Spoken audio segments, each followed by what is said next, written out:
Hi viewers, welcome to our channel. ప్రస్తుతం మనతో పాటు దాము బాలాజీ గారు సీనియర్ జర్నలిస్ట్ ఉన్నారు. వాటితో ఒకసారి మాట్లాడదాం. సార్ నమస్కారం సార్. సార్ ఢీ షో డాన్సర్ కావ్య కళ్యాణ్ నేను ఒక అమ్మాయి సూసైడ్ చేసుకుంది సార్. తను సూసైడ్ చేసుకునే ముందు ఒక సెల్ఫ్ వీడియో కూడా తీసింది. మరి తన చావుకు కారణం ఏమో చెప్పి మరి సూసైడ్ చేసుకుంది. అసలు ఏం జరిగింది ఈ ఇష్యూలో, మరి దీనికి సంబంధించి మీరేం చెప్తారు? ఈ మధ్య చాలామంది సెల్ఫీ వీడియోలు తీసుకొని మరీ సూసైడ్ చేసుకుంటున్నారు. మనం రాజమౌళి ఫ్రెండ్ శ్రీనివాసరావు కూడా సెల్ఫీ వీడియో తీసుకొని ఆయన సూసైడ్ అటెంప్ట్ చేశాడు.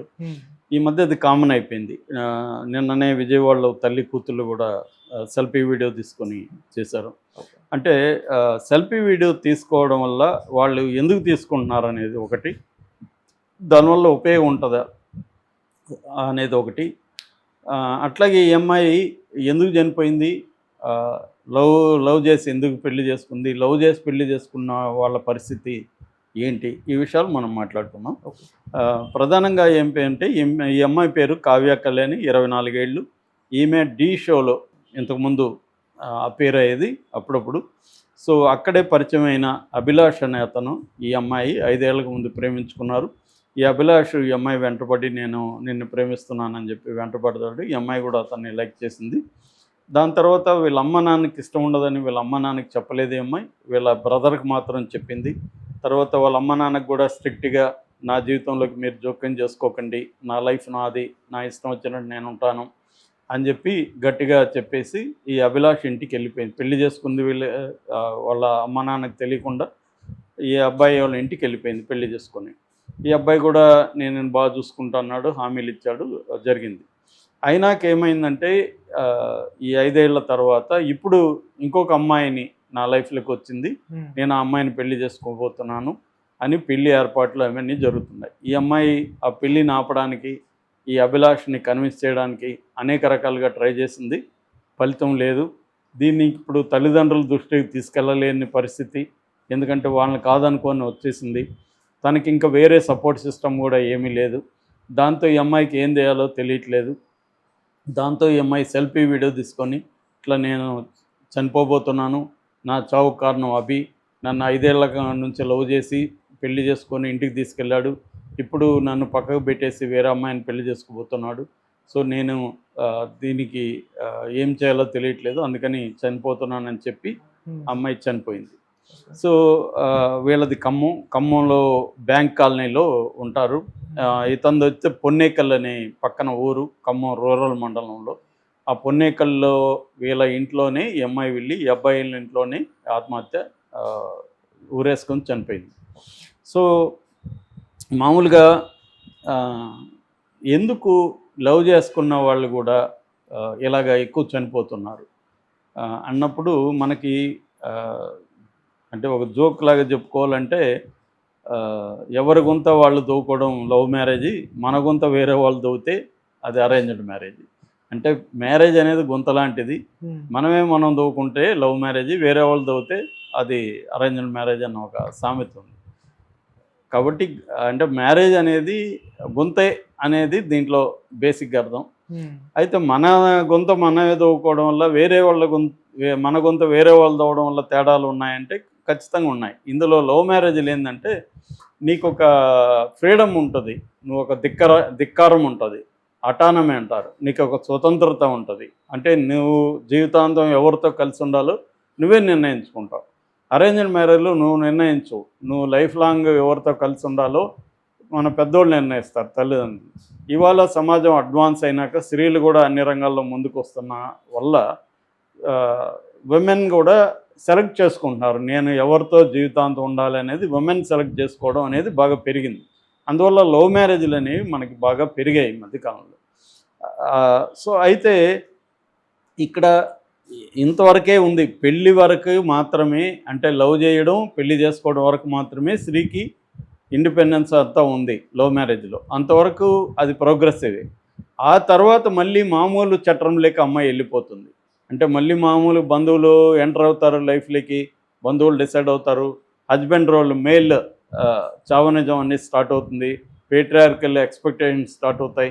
ఇక్కడ ఏమవుతుందంటే రకరకాల ప్రాబ్లమ్స్ లవ్ మ్యారేజ్లు ఏమొస్తున్నాయంటే, ముఖ్యంగా అమ్మాయిలకి వాళ్ళ ఇంట్లో కాదనుకొని, ఇప్పుడు ఈ అమ్మాయి కూడా అదే ప్రాబ్లం. ఈ అమ్మాయి ఇంట్లో కాదనుకొని వచ్చినాక పవర్ డైనమిక్స్ అంటారు, పవర్ పాలిటిక్స్ లేదా పవర్ డైనమిక్స్ అనేవి ఎంటర్ అయిపోతాయి కపుల్లో. ప్రేమ అనేది ఒక ఇల్యూజన్ లాంటిది, ఒక ఎండమావి లాంటిది. ఆ ఎండమావి దగ్గరికి పోయినాక ఎండమావి అది ఎండమావి అని తెలుస్తుంది. అంతవరకు మనకి అక్కడ నీళ్ళు ఉన్నాయి అనుకుని పోతాం.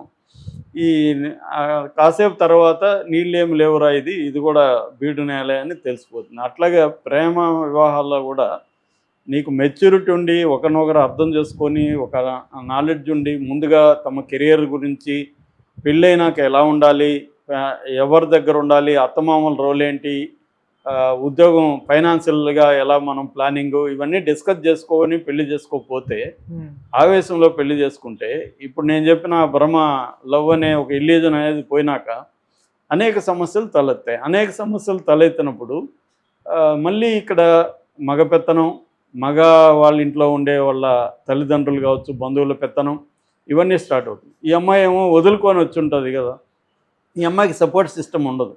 ఎప్పుడైనా పవర్ డైనమిక్స్లో ఈక్వల్ అనేది ఉండాలి. అంటే అమ్మాయి కూడా జాబ్ చేస్తుండాలి, అమ్మాయి వైపు కూడా సపోర్ట్ సిస్టమ్ ఒకటి ఉండాలి. అంటే రేపు ఈ అమ్మాయిని ఏమన్నా తక్కువగా మాట్లాడితే వాళ్ళ అన్న వస్తాడనో, వాళ్ళ నాన్న వస్తాడనో, ఇంకొక బంధువు వస్తాడనో, లేకపోతే ఈ అమ్మాయికి మంచి సర్కిల్ ఉందనో ఒక భయం అనేది భర్తకు కానీ భర్త ఇంట్లో వాళ్ళకి కానీ ఉండాలి. అది ఒకటి. రెండోది, ఈ అమ్మాయికి కాన్ఫిడెన్స్ లెవెల్స్ పెరుగుతాయి. ఏది సిస్టమ్ ఉంటే కాన్ఫిడెన్స్ అవి లేవనుకో, ఈ అమ్మాయి కూడా సరెండర్ అయిపోతుంది. ఎందుకంటే ఈ అమ్మాయికి జాబ్ లేదు, ఈ అమ్మాయికి సంపాదన లేదు, ఈ అమ్మాయికి సపోర్ట్ సిస్టమ్ లేదు. ఏమవుతుంది, ఆటోమేటిక్గా సరెండర్ అయిపోతుంది. ఈ సరెండర్ అయిపోయినప్పుడు వీళ్ళు ఏం చేస్తారు, టేకన్ ఫార్ గ్రాంటెడ్కి తీసుకొని ఇంకా రకరకాలుగా వేధింపులు మొదలవుతాయి. ఈ వేధింపులు ఎంతవరకు తట్టుకోగలరు వాళ్ళు, ఇది మేజర్ అనమాట. సో అమ్మాయిలు కానీ లేకపోతే వీక్గా, ఒకవేళ అమ్మాయి స్ట్రాంగ్గా ఉంటే అబ్బాయిలు వీక్గా ఉంటే కూడా ఇది డొమెస్టిక్ వైలెన్స్ ఇవన్నీ జరుగుతున్నాయి అవతల కూడా. సో లవ్ మ్యారేజ్లోకి ఎంటర్ అయ్యేటప్పుడు కూడా ఏదో నేను ప్రేమే కూడి పెడుతుంది, ప్రేమే అన్ని పెడుతుంది అని సినిమాటిక్ డైలాగులు చెప్పితే లాభం లేదు.